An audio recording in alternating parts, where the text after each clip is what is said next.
अस्सलाम वालेकुम students, welcome back to my channel. Hope so आप सब ठीक होंगे। सो आज हम डिस्कस करने जा रहे हैं सलाइवरी ग्लैंड। ठीक है, बेसिकली बायोकेम का सलाइवरी ग्लैंड डिस्कस करने जा रहे हैं। इसमें हमारे पास जो एलओ है वो बेसिकली यही है कि कंपोजिशन और इंपॉर्टेंस ऑफ द सलाइवा। ठीक है, और इसका क्लिनिकल डिसऑर्डर जो कि ज़ीरोस्टोमिया है, तो हम ये डिस्कस करेंगे। सबसे पहले हम अपना सलाइवा को डिस्कस करते हैं। बेसिकली सलाइवा क्या है कि हमारे पास एक सिक्रीशन होती है, ठीक है, म्यूकस सिक्रीशन होती है, ठीक है, जो कि बेसिकली वाटरी सिक्रीशन होती है। और ये हमारे पास सलाइवा कहाँ से प्रोड्यूस होता है, ये आपको पता है कि पैरोटिड ग्लैंड से प्रोड्यूस होता है, मैंडिबुलर सब मैंडिबुलर ग्लैंड से और सबलिंगुअल ग्लैंड से। ठीक है, सबलिंगुअल ग्लैंड्स और इसके अलावा हमारे पास कुछ स्मॉल म्यूकस ग्लैंड्स होते हैं, वहाँ से ये सलाइवा सिक्रेट होता है।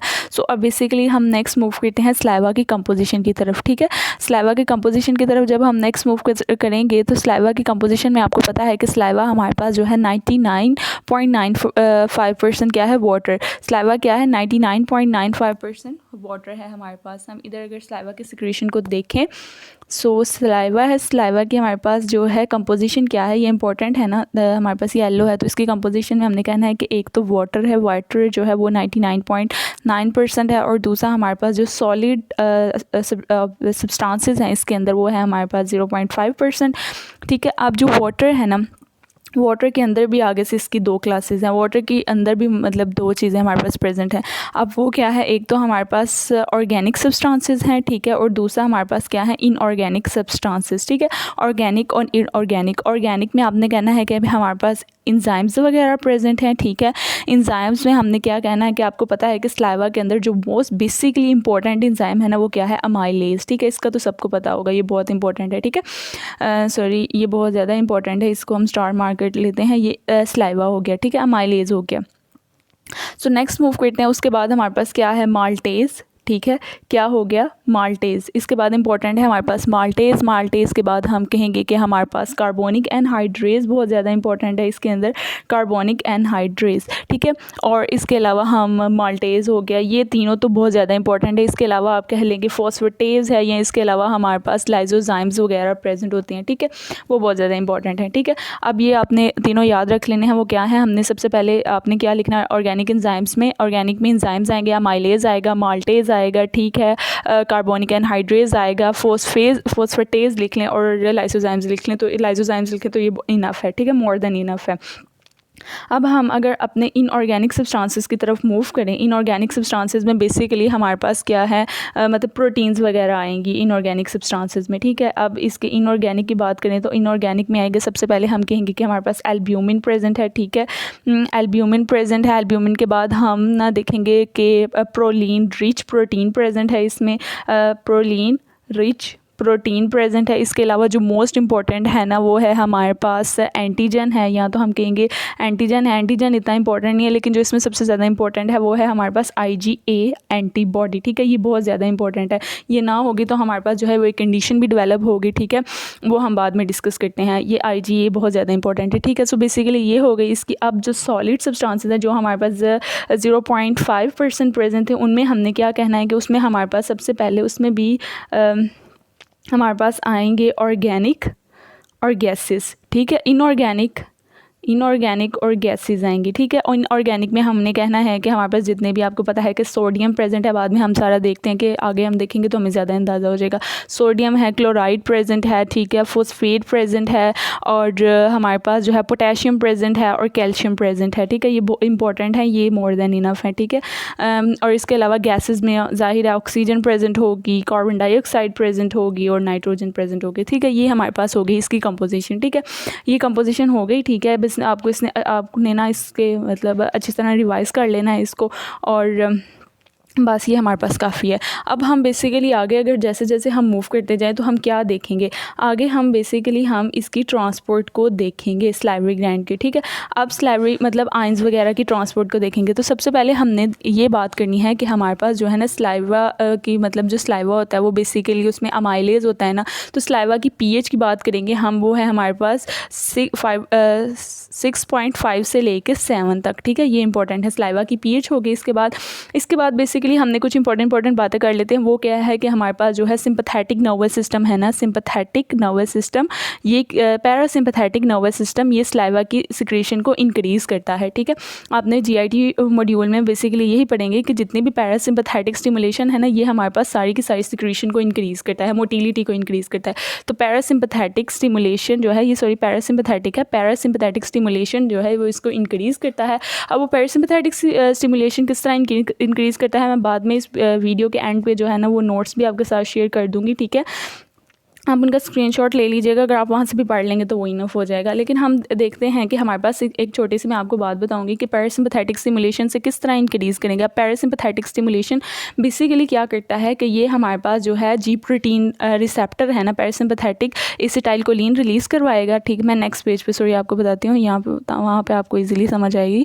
ये पैरासिम्पैथेटिक स्टिमुलेशन है, इसने एसिटाइलकोलिन को इंक्रीज़ करना है, रिलीज़ करना है। एसिटाइलकोलिन ने आगे से जी प्रोटीन रिसेप्टर के साथ जाके लिंक हो जाना है। उसके बाद उसने जी प्रोटीन रिसेप्टर के साथ लिंक होने के बाद वो क्या करेगा कि वो हमारे पास जो है फोस्फोलाइपेज सी को क्या कर देगा, एक्टिव।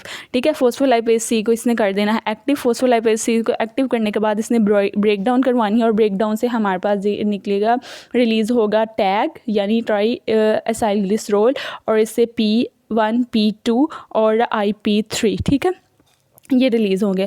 अब जो IP3 है ना, ठीक है, वो उसने क्या करना है, कैल्शियम की चैनल्स को क्या कर देना है, ओपन कर देना है, या कैल्शियम चैनल्स को एक्टिव कर देना है, जिसकी वजह से कैल्शियम ज़्यादा से ज़्यादा रिलीज़ होगा। ठीक है, जिसकी वजह से सलाइवा की सिक्रीशन हमारे पास इंक्रीज़ हो जाएगी। अब इसमें सिंपैथेटिक जो है वो इसको इनहिबिट करेगा। वो किस तरह करेगा कि ये वेजो कंस्ट्रिक्शन करवाएगी और फिर हमारे पास जो है वो सलाइवा की सिक्रीशन जो है वो कम हो जाएगी। ठीक है, ये बात होगी। अब जो है हम नेक्स्ट बात करते हैं, थोड़ी सी इंपॉर्टेंट बात है ये, मतलब MCQ के लिहाज से।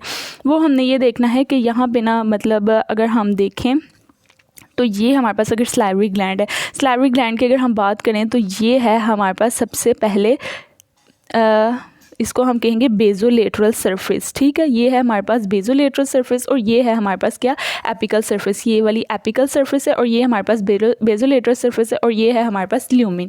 सो बेसिकली हम कहेंगे, अब अगर हम आयंस की बात करें तो आयंस जो है ना बेसिकली वो किस तरह मूव करेंगे, जो यहाँ पे हमारे पास ये सेल्स है ना, ठीक है, ये बेजोलेटरल सरफेस के सेल्स हैं, सेल्स के दरमियान ना थोड़ी सी माइनर सी स्पेस होगी। तो बेसिकली जो हमारे पास सोडियम है, ठीक है, और जो हमारे पास पोटेशियम है, इन्होंने एटीपीज पंप के थ्रू ना हमारे पास पैरासेलुलर ट्रांसपोर्ट करेंगे। मतलब सेल के दरमियान से, किस स्पेस के दरमियान से जो ट्रांसपोर्ट होगी उसको हम क्या कहेंगे, पैरासेलुलर ट्रांसपोर्ट। तो सोडियम और पोटेशियम ने हमारे पास पैरासेलुलर ट्रांसपोर्ट करनी है।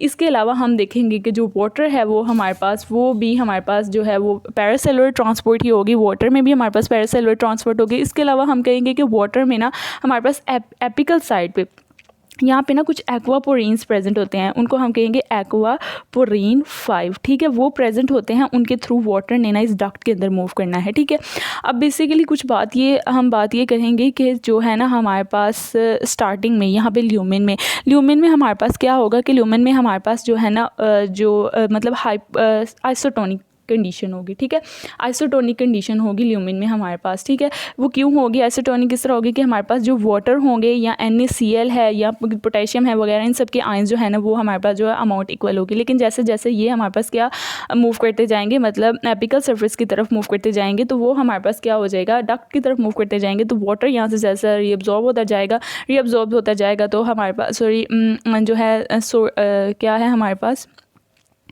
Na और Cl वगैरह हमारे पास यहाँ से अब्जॉर्ब होते जाएंगे और वाटर जो है वो हमारे पास यहाँ पे मतलब ये कुछ तो एक्वापोरीन से रिलीज़ हो रहा है और कुछ हमारे पास वाटर वैसे ही अंदर रहेगा, क्योंकि NaCl तो हमारे पास जो है वो चैनल्स के थ्रू मूव होते गए हैं। तो यहाँ पे हमारे पास जो है वो हाइपोटोनिक सिचुएशन जो है वो क्रिएट हो जाएगी। सो ये थोड़ी सी मतलब ईजी सी बातें थी। अब इसके अलावा जो है हम नेक्स्ट मूव करते हैं, वो क्या है हमारे पास, अब जो है हम देखते हैं, होप सो आपको समझ आई होगी, इसमें इतनी कोई मुश्किल बात नहीं थी। मैं नोट्स भी शेयर कर दूंगी, तो मतलब एंड पे आप ना वीडियो के एंड पे होंगे तो आप उनका स्क्रीनशॉट ले लीजिएगा। अब जो है इंपॉर्टेंस, हम बेसिकली बात करते हैं इंपॉर्टेंस की। तो इंपॉर्टेंस में आपको सबसे पहले पता है कि हमारे पास जो है सबसे पहले सलाइवा रिलीज़ होगा, तो सलाइवा क्या करेगा कि हमारे पास स्पीच में हेल्प करेगा, माउस को मॉइस्ट रखेगा। ठीक है, फ्रिक्शन जो है उसको रिड्यूस करेगा। ठीक है, इसके अलावा इसके बाद क्या करेगा कि हमने जो है अगर हम खाना खाएँ, ठीक है, खाना खाने के बाद वो क्या करेगा कि हमारे पास किसी भी किस्म की या हम देखेंगे हमारे पास फ्रिक्शन है ना, फ्रिक्शन को क्या करेगा कि किसी भी किस्म की इंजरी से बचेगा, ठीक है, इंजरी से बचाएगा हमारे पास, म्यूकस मेम्ब्रेन की इंजरी को रिड्यूस करेगा, ठीक है। उसके बाद जो है हम खाना खाएं तो हमारे पास मैस्टिकेशन में बहुत ज़्यादा हेल्प करेगा। या इसके अलावा एक और इम्पॉर्टेंट इसका ये है कि हमने देखा है कि अमाइलेज जो कि बहुत इंपॉर्टेंट है, जो है हमारे पास इंजाइम्स जो कि हमारे पास कार्बोहाइड्रेट की डाइजेशन कर रहा होता है, वो क्या करेगा कि स्टार्च को कन्वर्ट करेगा माल्टेज में। इसलिए पूछा जाता है कि कार्बोहाइड्रेट की डाइजेशन जो है वो कहाँ पे स्टार्ट हो जाती है, तो बेसिकली वो हमारे पास माउथ में स्टार्ट हो जाती है। इसके अलावा जो इसके कुछ इंपॉर्टेंट और फंक्शंस हैं, वो हमारे पास फंक्शन है कि ये हमारे पास जो है एक्सक्रीटिव फंक्शन के तौर पे काम करेगी, यानी कुछ यूरिया या कुछ हैवी मेटल्स वगैरह जो हैं इनको हमारे पास एक्सक्रीट करवाएगी। या इसके अलावा हमारे पास हाइजीन के तौर पे काम करेगी। हाइजीन में मैंने बताया था कि IgA एंटीबॉडी है। IgA एंटीबॉडी बेसिकली कोई भी बैक्टीरिया आएगा फूड में तो उसको वहाँ पे ही किल कर देगी, ठीक है। अब जो है ये सेंसेशन ऑफ टेस्ट में हेल्प करेगी। या हमारे पास buffering action of HCO3 bicarbonate का बफरिंग एक्शन भी है। दूसरा मैं आपको बताना भूल गई कि जो है ना हमारे पास बाइकार्बोनेट्स आयन वगैरह भी प्रेजेंट होते हैं, ठीक है, उसकी सलाइवा की कंपोजिशन में। अब जो इसमें हम नेक्स्ट बात करेंगे उसमें हमने ये कहना है कि ज़ीरोस्ट्रोमिया बहुत इंपॉर्टेंट है, ठीक है। इसमें ना सिनेरियोज़ बना के ना बहुत ज़्यादा इससे रिलेटेड MCQ पूछे जाते हैं। ज़ीरोस्ट्रोमिया बेसिकली क्या होता है कि हमारे पास सलाइवा की सिक्रीशन ही कम हो जाती है। सलाइवा की सिक्रीशन कम हो जाती है, कोई भी डिजीज़ हो जाए, फॉर एग्जांपल आप समझिए कि पैरासिम्पैथेटिक, किसी भी डिजीज़ की वजह से पैरासिम्पैथेटिक एक्टिविटी जो है वो रिड्यूस हो गई है, ठीक है। रिड्यूस होने की वजह से हमारे पास ज़ाहिर है सलाइवा कम सिक्रीट होगा। या फिर इसके अलावा जो है मतलब कोई भी ऐसी कंडीशन हो, इसकी वजह से जो सलाइवा कम हो रिलीज़ होगा तो हमारे पास माउथ क्या हो जाएगा, ड्राई माउथ हो जाएगा, ठीक है। और हमारे पास मतलब ड्राई फील आएगी माउथ में। सो बेसिकली यही हमारे पास ज़ीरोस्ट्रोमिया। बेसिकली ज़ीरोस्ट्रोमिया होता है किस तरह, अब हमारे पास ना मतलब ये चीज़ें ये कहा जाता है कि मतलब कोई पेशेंट है उसे एंटी डिप्रेसेंट ली हो या एंटी हिस्टामीन ली हुई है तो ठीक है, उसको क्या कंडीशन, उसको क्या प्रॉब्लम हो सकती है, ठीक है। तो हमने कहना है कि उसको ज़ीरोस्ट्रोमिया, तो हम कहेंगे कि मेडिकेशन लेगा। मेडिकेशन में हमने क्या कहना है कि वो अगर फॉर एग्जांपल ले रहा है एंटी डिप्रेसेंट, ठीक है, या एंटी हिस्टामीन, ठीक है, ये एंटी डिप्रेशन या एंटी हिस्टामीन ये लेगा तो हमारे पास सलाइवा की सिक्रीशन कम हो जाएगी। इसके अलावा मेडिकल कंडीशन है जिसमें हम कहेंगे डायबिटीज़ है। डायबिटीज़ में भी हमारे पास जो है वो वाटर की सिक्रीशन कम हो जाती है। डायबिटीज़ पेशेंट में आपने देखा होगा कि उन्हें जो है प्यास बार बार लगती है, मतलब उनमें पोलीयूरिया होता है, यूरिन ज़्यादा से ज़्यादा सिक्रीट होता है जिसकी वजह से उनके अंदर वाटर कम रिटेन रहता है, ठीक है। तो उनका मुँह जो माउथ होता है ना मतलब वो ड्राई रहता है, ठीक है। इसके अलावा हमने ये देखना था IgA का, मैंने आपको बताया था कि IgA एंटीबॉडी मतलब सलाइवा में होती है। अगर किसी भी किस्म की ऑटो इम्यून डिस्ट्रक्शन से IgA एंटीबॉडी डिस्ट्रॉय हो जाती है तो वो हमारे पास जॉन्स डिजीज़ सिंड्रोम कॉज हो जाता है। तो बेसिकली इसकी वजह से भी ज़ीरोस्ट्रोमिया हो सकता है। इसके अलावा हार्ट डिजीज़ का आपको पता है कि हार्ट में मतलब रेडिएशन या कीमोथेरेपी से इस तरह के बहुत ज़्यादा इफेक्ट होता है। नीमिया भी रेडिएशन कीमोथेरेपी से होता है, तो ज़ीरोस्ट्रोमिया भी रेडिएशन कीमोथेरेपी। बाकी जो आपने लिखना है कि डिहाइड्रेशन और स्मोकिंग अल्कोहल तो हर डिजीज़ की कॉज है ना, ठीक है। किसी को नहीं भी पता तो वो ये लिख दे के स्मोकिंग और तंबाकू, तो वो कहेगा मतलब समझ आ जाएगी कि ठीक है। अब इसके अलावा हम अगर फॉर एग्जांपल कोई पेशेंट को फ्लू हुआ है या कोई भी ऐसी प्रॉब्लम है या उसकी जो है नोज़ में कोई ऐसी प्रॉब्लम है तो वो क्या करेगा, अगर वो माउथ से ब्रीदिंग करेगा तो जाहिर है उसका वाटर जो है वो जो है वो उसमें उसका माउथ ड्राई होगा, ठीक है। इसके अलावा एजिंग हो जाएगी या फिर नर्व डैमेज बताया था आपको। नर्व डैमेज में आपको पता है पैरासिम्पैथेटिक जो है वो नर्व वो डैमेज हो जाएगी। इसके अलावा स्ट्रेस या एंजाइटी की वजह से हमारे पास जो है वो ये होगा। और ज़ीरोस्ट्रोमिया के जो है अगर हम सिम्टम्स आए, जो सिम्टम्स ही बेसिकली ना किसी भी क्लिनिकल्स के बहुत इंपॉर्टेंट होते हैं, ठीक है। वो क्या है कि अगर MCQ में ये लिखा हो कि हमारे पास ड्राइनेस हो गई है या स्टिकनेस हो गई है माउथ की, डिफ़िकल्टी हो गई है ब्रीदिंग में, डिफ़िकल्टी हो गई है स्वेलिंग में और स्पीकिंग में, ठीक है। बेसिकली ज़ाहिर है क्योंकि स्पीच में भी हेल्प करती है और मैस्टिकेशन में भी हेल्प करती है। इसके अलावा हमारे पास माउथ में बर्निंग सेंसेशन हो रही है या हमारे पास फ्रीक्वेंट थर्स्ट हो रही है पेशेंट को, ठीक है, फ्रीक्वेंट थर्स्ट हो रही है, तो हम तो पहले ये सोचेंगे कि मतलब उसको डायबिटीज़ है। फिर डायबिटीज़ में हम ये भी सोचेंगे कि उसको ज़ीरोस्ट्रोमिया भी हो सकता है। इसके अलावा उसको बैड ब्रीथ है, या इसके अलावा हमारे पास उसको इसका कोई भी डेंटल डिके है या किसी भी किस्म की गम डिजीज़ है उसकी, तो ये सारी हमारे पास कॉजेज़ हो सकती हैं। सो ये हमारे पास इजी सा टॉपिक था, ठीक है। अगर आप यहाँ से भी कर लेंगे तो मोर देन इनफ है। बाकी जो है मैं आपको आपके साथ शेयर कर देती हूँ नोट्स। इसका आप फटाफट स्क्रीनशॉट ले लें, ठीक है। ये है सलाइवरी ग्लैंड का पहला पार्ट, ठीक है, और ये है हमारे पास सेकंड पार्ट। इसका फटाफट स्क्रीनशॉट ले लें, ठीक है। तो ये इनफ है हमारे पास। और if like my video kindly subscribe my channel. Thank you so much.